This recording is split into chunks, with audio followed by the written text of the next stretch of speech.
Assalamualaikum warahmatullahi wabarakatuh. Alhamdulillahirabbil alamin wa bihi nasta'inu ala umuri dunya waddin wa ala alihi washabihi ajmain. Rabbi shrah li sadri wa yassir li amri wahlul 'uqdatam min lisani yafqahu qawli.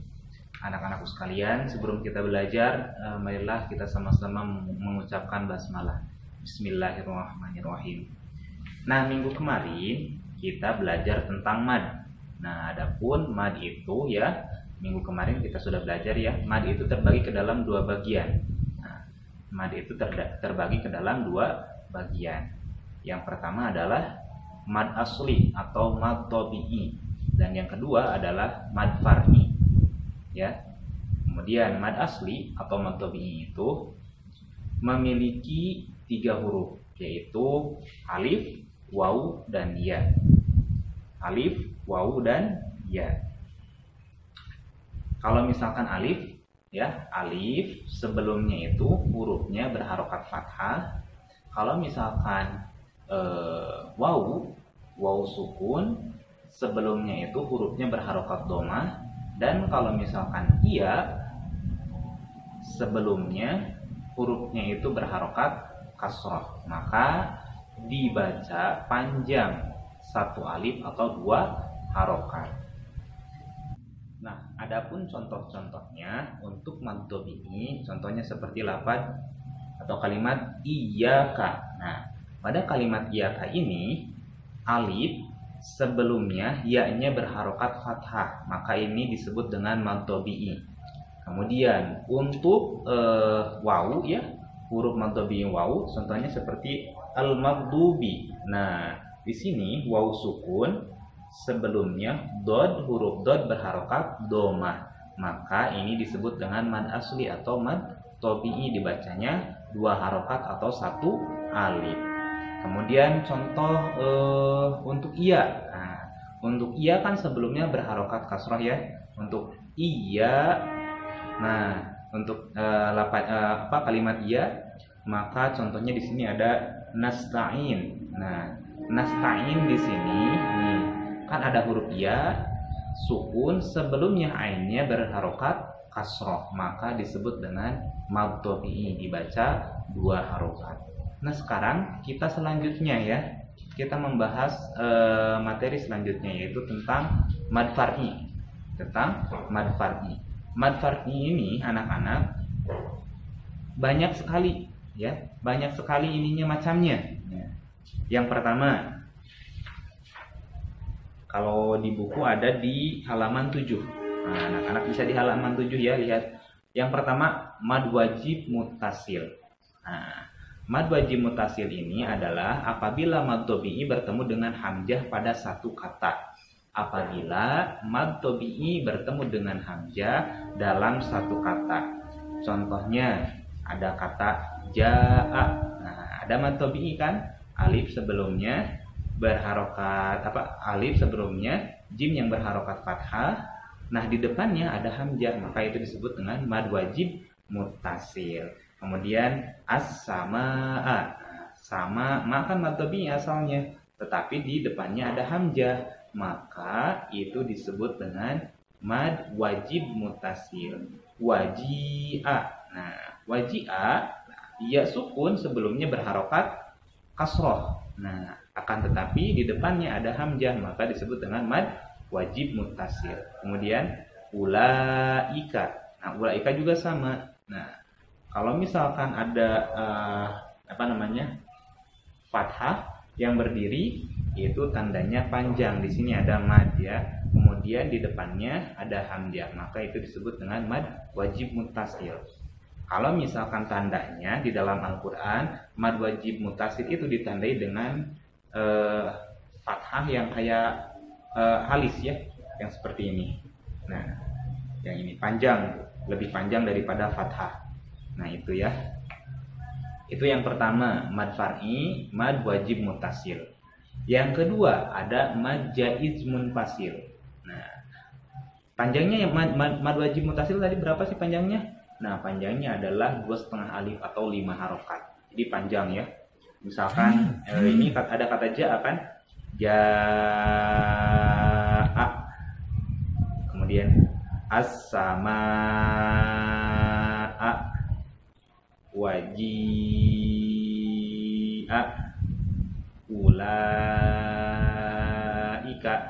Nah, itu panjangnya 5 ketukan atau 5 harokat, 2,5 alif. Kemudian sekarang mad jaij munfasil, yang keduanya mad jaij munfasil. Apa sih mad jaij munfasil? Bacaan mad jaij munfasil adalah apabila huruf mad bertemu dengan hamzah tidak dalam satu kata. Hampir sama dengan mad wajib muttasil, bedanya beda kalimat. Kalau tadi dalam satu kata ya, atau dalam satu kalimat dalam satu kata. Nah, kalau ini dalam beda kata, tidak dengan satu kalimat. Jadi beda kata. Contohnya di sini ada contohnya. Ya ayyuha, ya sama ayyuha itu beda kata. Kalau ya artinya hey, ayyuha juga sama artinya hey, tapi beda, ada 2 kata yang berbeda. Atau ma'agna, antara kata ma dan agna. Nah, itu beda kata. Kemudian panjangnya berapa nih? Kalau misalkan ini banyak perbedaan pendapat ya. Kalau di sini 2,5 alif atau 5 harokat. Nah, untuk mad jaij munfasil boleh dibaca 1 alif, 2 alif, ataupun 2,5 alif. Nah, kalau 1 alif bisa dibaca 2 harokat, bisa dibaca kalau 2 alif 4 harokat, kalau 2,5 alif berarti 5 harokat. Itu adalah mad jaij munfasil. Ingat perbedaannya. Kalau mad wajib ada dalam satu kata, kalau misalkan mad jaij ada dalam 2 kata, jadi beda kata. Kemudian yang ketiganya ada mad arid atau sering disebut dengan mad arid li sukun. Mad arid li sukun. Ini pengertiannya ya. Bacaan mad arid ialah apabila huruf mad jatuh sebelum huruf yang diwakofkan atau dibaca berhenti. Nah, biasanya ada di akhir ayat. Nah, ada ketika diwakofkan itu adalah mad arid lisukun. Adapun cara membacanya ada 3 cara, yaitu yang utama dibaca panjang 3 alif atau 6 harokat. Ingat dikali 2 ya. Kalau ini kalau misalkan ada alif-alifan 1 alif berarti 2 harokat, 2 alif berarti 4 harokat. Kalau misalkan 3 alif berarti 6 harokat. Yang sedang dibaca 2 alif atau 4 harokat. Yang biasa dibaca 1 alif atau 2 harokat seperti mad tabi'i. Adapun contoh-contohnya. Ini ada contoh-contohnya. Yang pertama, kata nasta'inu. Nah, pada kata nasta'inu di sana ada mad tabi'i. Nah, yang berwarna merah itu ada mad tabi'i, akan tetapi mad tabi'inya ada di akhir kalimat, maka itu disebut dengan mad arid li sukun. Ingat, mad tabi'i yang ada di akhir kalimat, kemudian setelah hurufnya disukunkan karena waqaf, padahal ada harokatnya di sini, ada nun nih, ada harokatnya, tetapi disukunkan ketika dibaca, maka itu disebut dengan mad arid li sukun. Kemudian ilahin nas. Terus kata apa lagi? Mata budun. Nah, antara wawu sukun sebelumnya berharokat domah, akan tetapi ada di akhir kalimat. Kemudian lakanud. Nah, itu mad arid li sukun. Ingat, mad tabi'i yang ada di akhir kalimat itu disebut dengan mad arid li sukun. Bacanya bisa 2, bisa 4 harokat, dan bisa 6 harokat. Kita sampai 5 dulu ya. Yang keempat adalah mad iwad. Nah, bacaan mad iwad ialah apabila fathatain, tanwin fathah atau fathahnya double ada 2, itu disebut dengan fathatain ya, pada huruf akhir yang katanya diwakafkan. Nah, di akhir kata. Jadi fathatain di akhir kalimat ya, ketika diwakafkan. Cara membacanya ialah dibaca panjang 1 alif atau 2 harokat. Contohnya di sini ada kata afwaja, ada fathatain ada di akhir kalimat. Nah, diakhiri dengan alif ya. Biasanya diakhiri dengan alif. Maka jangan dibaca afwajan, tapi dibaca afwaja, 2 harokat. Kemudian tawwaba, ada ba, fathatain, di depannya ada alif, itu mad iwad disebutnya. Jangan dibaca tawwaban, jangan seperti itu, tapi dibaca tawwaba, difathahkan, 2 harokat bacanya. Kemudian qadha. Jangan dibaca qadhan tapi qadha. Itu mad iwad fathatain yang ada di akhir kalimat diakhiri dengan alif. Itu mad iwad. Bacanya satu alif atau dua harokat. Yang terakhir, kita bahas yang terakhir adalah mad silah. Nah, mad silah ini anak-anak terbagi ke dalam dua bagian. Ada yang qasirah, ada yang tawilah. Nah, ha domir. Nah, mad silah apabila ada ha, ya, ha domir atau yang bulat haknya. Nah, ada ya contohnya di buku juga. Kata ganti berharokat doma atau kasroh dan didahului oleh huruf hidup. Nah, serta tidak didahului oleh ya atau waw. Mad silah ini terbagi ke dalam dua bagian. Yang pertama silah qasirah dan yang kedua mad silah tawilah.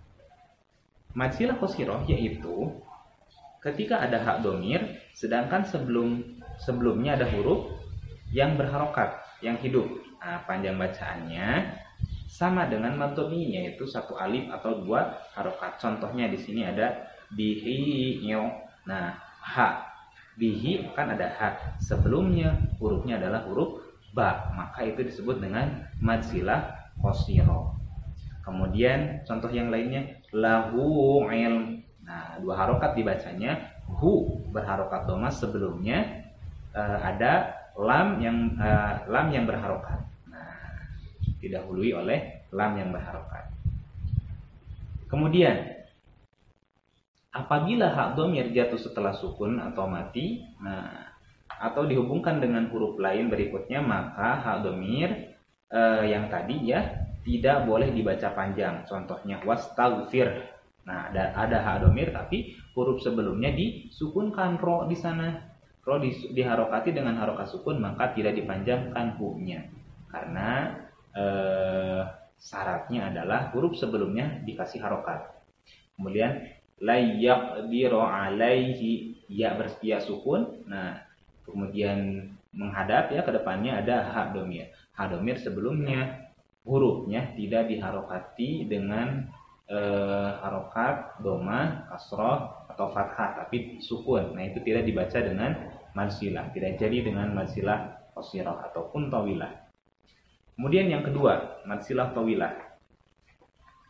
Mad silah qasirah yang bertemu dengan huruf hamzah, panjang bacanya yaitu 2,5 alif atau 5 harokat. Nah, ini sama kayak mad silah qasirah, akan tetapi di depannya ada huruf hamzah atau alif. Nah, kalau misalkan mad silah qasirah di depannya menghadapi hamzah ataupun alif, itu dibacanya mad silah tawilah. Contoh, ada di buku ya halaman 8. Min ilmihi, hi itu ha dhamir, sebelumnya mimnya harokati kasroh. Nah, ini tidak menjadi mad silah qasirah karena di depannya ada alif atau hamzah i. Illa i-nya ini kan dikasih warna merah. Nah, ini untuk menunjukkan bahwa ini termasuk ke dalam mad. Madnya adalah mad silah tawilah karena hak dhamir sebelumnya hurufnya diharokatin, kemudian menghadapi di depan haknya ada alif ataupun hamzah. Nah, itu. Nah, untuk latihannya anak-anak coba cari ya di Al-Fatihah, surat Al-Fatihah, mad tabi'i, kemudian mad wajib muttasil, mad jaiz munfasil, kemudian mad arid bisukun, mad iwad, dan mad silah tawilah ataupun silah qasirah. Apabila ada mad yang tidak ada, tidak usah disebutkan. Misalkan mad silah qasirah tidak ada di dalam Al-Fatihah, tidak usah disebutkan. Ya. Mungkin cukup sekian pembahasan kali ini. Akhirul kalam. Assalamualaikum warahmatullahi wabarakatuh.